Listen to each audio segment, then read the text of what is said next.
very artistic. It's a very artsy town. So I'm an artist too, and so among other things. And so started talking to people on Facebook and asking questions and everything. And I said, if I don't roll the dice now, I'm never going to roll them. And I had envisioned a bedroom, a bathroom, and a little small living area, a kitchenette, refrigerator, table and chairs, maybe a living room piece of furniture. There it was. Guy showed me the place. I said, how much? He said, $200 a month. I said, you got a deal. People that leave the U.S., they when they get off the plane, they want to see McDonald's, they want to see Pizza Hut, they want to see Burger King, they want to see home, And I'm thinking, get in where the people are. But the winters are fantastic, and it's just very, very pleasant weather. They got these big, huge parks here, magicians, and you got jugglers, and you got all kinds of things. People just laying out, enjoying the beautiful weather, and the girls are out on the grass and smooching and whatever. It's just I just love to be in that. It's life, man. People are living life and enjoying it. And it makes me feel more alive when I'm out there enjoying Absolutely. it. I hope you do too. This is Dan of Vagabond Awake, and today we're lucky to have Larry on the channel. Larry's done his share of traveling, and we'd like you to meet him and enjoy his story. Welcome to the channel, Larry. Thank you very much. It's a pleasure to be here. I never dreamed I'd be doing such a thing. Where are you at the present moment, Larry? In the present moment, I am in a hostel about a block from Plaza Constitution in Mexico City, which is about as center of Mexico City as you can get. We've been there. It's a beautiful area of Mexico City. The plaza there and the cathedral and all of the restaurants. And it's beautiful. Quite enjoyable. Yes, the president's palace is there. The place where they do government is there. It's all right in the center of Mexico City. Everything is at your fingertips here too. That's what I like.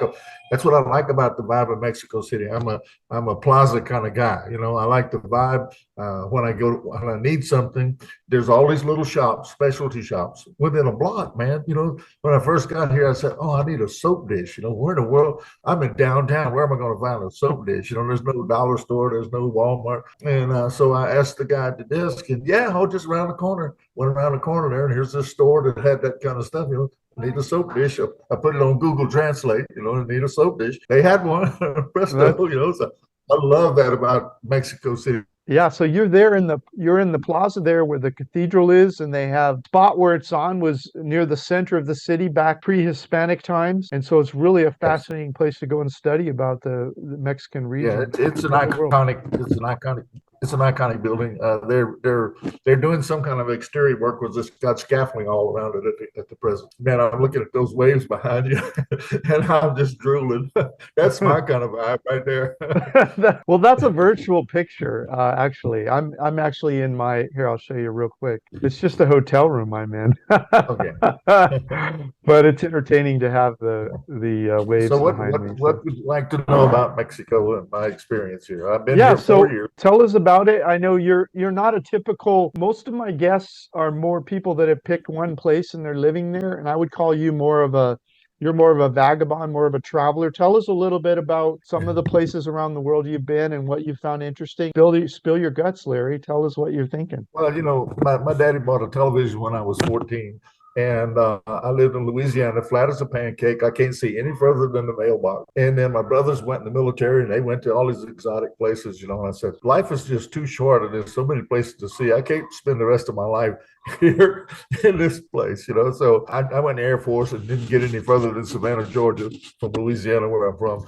And then, so anyway, I married, and raised families and all that, and I retired and got divorced, and so it's just me.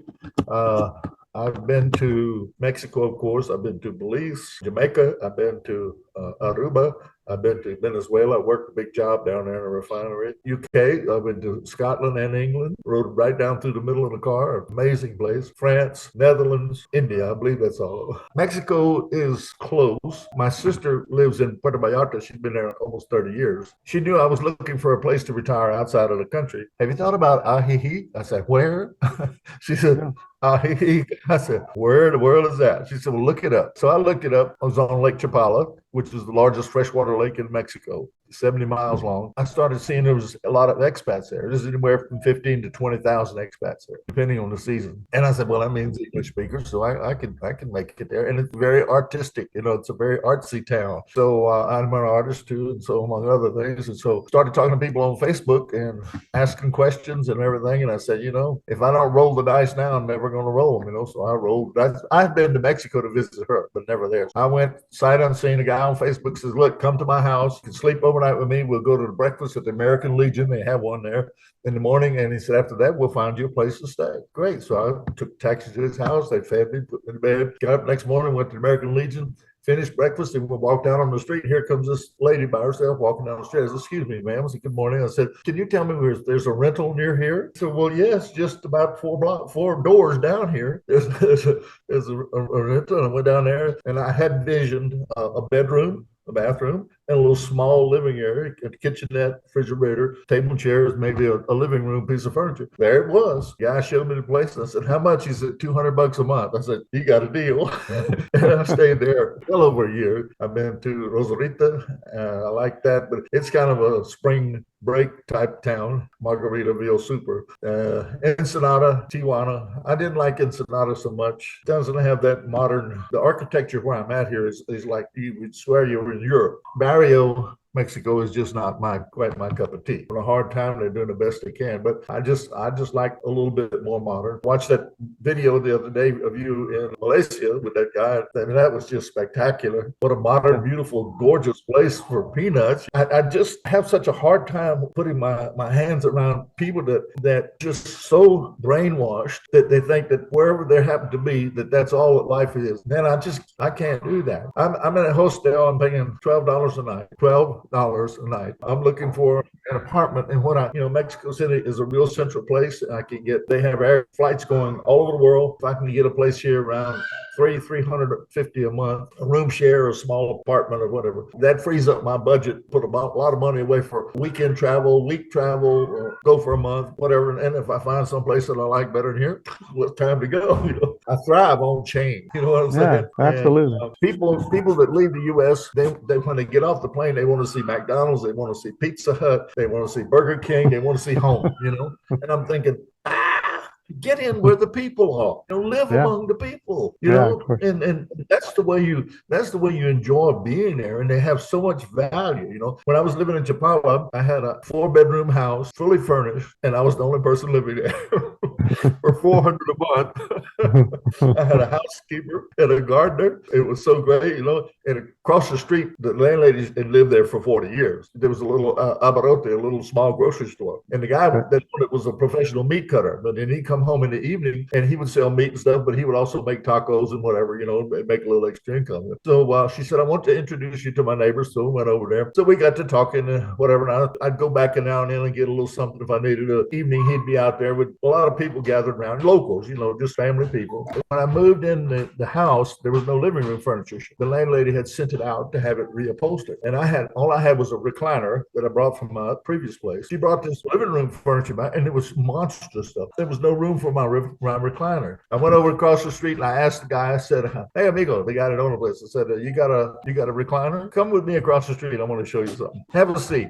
He sat down in that recliner. I said, kick it back. You like that? Oh yeah, it's comfortable. I said, yeah. I said, take it with you. He literally picked that thing up on his shoulders and carted it across the street. But from that point on, I was like his brother. Anything I wanted, half the time he wouldn't let me pay, for food, or I go buy him and his cousin a beer, and he would sit out there and just visit because they spoke a little English. I spoke a little, and just but that's what you do to connect. Do a little favor, help them out a little bit, provide a little assistance that they can't provide themselves, and like family for the rest of your life. To me, that's the real value of being in a place like. Could you please help me with something? You've probably watched our guest star interviews on our guest star playlist. I interview people that have retired overseas.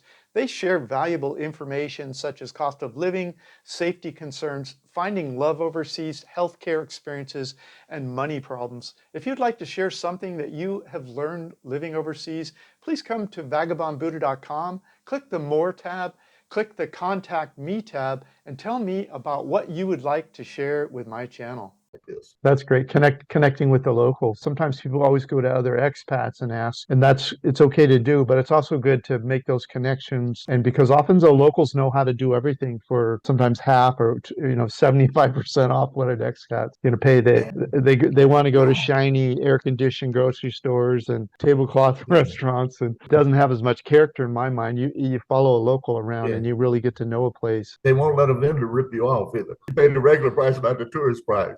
I have a permanent resident card. I came here with a temporary. Well, I even came. I got a temporary visa in the States application. Come into the country, you have 30 days to visit immigration. They give you all the paperwork, all in Spanish. That was a bit difficult. I translated the instructions myself online, and I made it through the process. But it took me about 6 or 8 visits rather. It's good for 4 years, and you can roll it over each year. At the end of the first year, you can roll it over 3 more years on one visit, so you don't have to come back until the end of the 4th year. And so that's what I did. At the end of the 4th year, I'm here in Mexico City, and I'm thinking, man, I just don't want to go through this again. And so I had a really good lawyer friend in Chapala, Spencer McMullen. But anyway, he had a friend here, colleague, and he said, go to this guy, he'll help you. How much you charge? He said $150. For no hassle. Got it right the first time. All the papers were perfect. Everything was in the proper order that they liked. Went in there, and 2 hours later, I walked out with my card in my hand. I was some kind of glad, because I can go across the border. And so I'm coming into Mexico,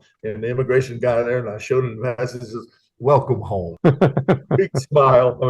So I'm close enough to the VA. My health care is with the VA, and I'm close enough. I can get on the bus at 9 o'clock at night, be there mid-morning, go to the VA in the afternoon, get back on the bus the next night and ride back. For a young guy like me, that's not too hard. An older person might be, but I'm only 79. So I call them lujo buses here, luxury buses. They're big, nice. It's like sitting in a recliner at home, and cheap too. I have an INAPAM card, senior's card. So when I get on the subway here in Mexico City, you get to the turnstile where you got to have a paid ticket. I just show them this, and they open the gate and let me go through. And we've ridden those luxury buses all over Mexico. I think we've got at least 20 different cities we've done reports on. To eat, where to live, all that. We really love Mexico. Mexico City, as you know, has an elaborate subway system, and I can ride anywhere as much as I want, go anywhere as much as I want, and I like to ride the trains too, and they're fun. You meet people and of course, a little bit sociable, So, that's a great city. We really love Mexico City. We've been to the parks there and the museums, and it's just really a lovely place to live. Beautiful walking neighborhoods, great restaurants. I go out sometime. I'll stay out. I don't go to bars and stuff, but I'll be out, doing something, or I play poker one night a week. I'm 9 or 10 o'clock coming back. And it's never a concern to be on the subway or in the stations. There's always police in the stations, and the things you hear about Mexico and all the murders and everything. That's very real. But it happens between midnight and 6 a.m. Everything that happens like that is involved in the drug trade. You come to Mexico and you want to buy dope and you want to have a good time, and whatever you do or take you're going to run into problems. They don't mess with the tourists much, because if they mess with the tourists, then the federales come in, and they don't want the federales. Unfortunate incidents that happen here. There's a lot more unfortunate incidents happen in the U.S. in case people haven't noticed. It's almost every day there's a mass shooting. So and that's anybody. That's they just shoot. That ain't drug trade. It's just crazy people shooting guns. Take a taste, and this is the closest country to the U.S. This is Canada, but the weather's better here. And just get out there and do it, man. Once you do it, those apprehensions will start to fall off. You don't do stupid stuff, you don't give the police a hard time or the immigration people a hard time, and you don't try to change your country. You don't say, well, you need to do this. No. That's the way they say to do it. Then do it that way. It's their country, and they have a right to say, do it that way. And you don't have any problem. You put on your international passport, which is a big smile, and you get the food and talk to the people in the ocean and snorkeling and for the past year. And then I went back to the States for about 6 weeks, and I went to the VA and got extensive checkup done. Blood work is all perfect. I take a little blood pressure medicine. That's it. And I can buy the blood pressure medicine here cheaper than my copay with the VA. Yeah, of course. It's over the counter. I don't need a prescription. I just tell them what I want. Great. When I lived in Chapala, I had this lady doctor. She named Jessica Flores. 𝗙𝗍. One time I got really sick, like bronchitis and all that kind of flu, not COVID, but just, and so I told her, I said, man, I need a shot of penicillin. She said, I have good news. She said, I have an American nurse working with me now. And she knew where I live. And she said, because she'd been there to see my neighbor. And I said, I'll send him over. She gave me a shot of penicillin in the butt, and she charged it. I said, how much? 100 pesos. I said, no, 100 pesos is like $5. I said, I can't possibly sleep tonight, and you only charge. So I give her 500 pesos, was $25. That's the way it is. And people are, oh, what about healthcare? Then I had 2 root canals done and crowns.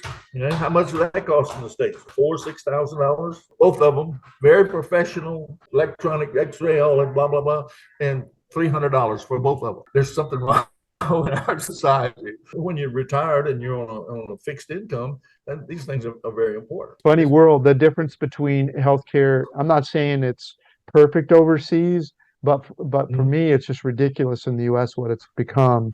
It's definitely it's a positive for me for sure, not having to worry about going to the doctor in the U.S. anymore. I'm so pleased to be a part of what you do, and I'll promote you anywhere I can, any way I can. I read your book, your ebook. It was fantastic. No comments or changes or nothing. I mean, it was just really, really good, and lots of more ideas, and it gives you something to think about. When you retire, man, you think, is Wheel of Fortune all there is to retirement? I'm saying, no, man, now it's time to live. Get out there and live a little. Yeah, exactly. Get out there and see something different besides Disney World, Yeah. I sometimes I have many older friends over the years, and sometimes it just seemed like they were just sitting around waiting to die, and I just didn't want to do that. I wanted to go out and see the world. I wanted to be, I wanted to go out with a bang, if you will, even if it wasn't perfect. I just wanted to experience life in my, older years. People say, well, what if you die there? I said, so what? You got to die somewhere. You might as well be somewhere having a great time, meeting wonderful people, and eating some delicious food and enjoying the weather. Oh, I didn't mention the weather.